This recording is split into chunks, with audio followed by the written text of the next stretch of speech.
In this video, you'll learn how to record smooth, slow-motion video on your iPhone in just a few simple steps. First, unlock your iPhone and open the camera app from your home screen or control center. At the bottom of the screen, swipe sideways through the modes until you find Slow Mo.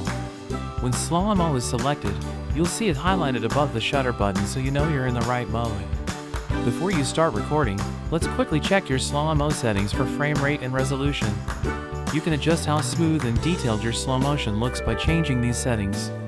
On newer iPhones, tap the small text in the top corner that shows your current Slow Mo setting, like 120 or 240 at HD or 4K. Choose a higher frame rate, like 240 frames per second, for extra smooth slow motion, or a lower frame rate for smaller file sizes.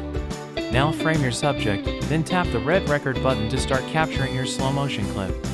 When you're done, tap the record button again to stop. Open the Photos app, find your clip, and press play to watch the slow motion effect. Drag the vertical sliders on the timeline to choose exactly where the slow motion starts and ends, then enjoy your finished video.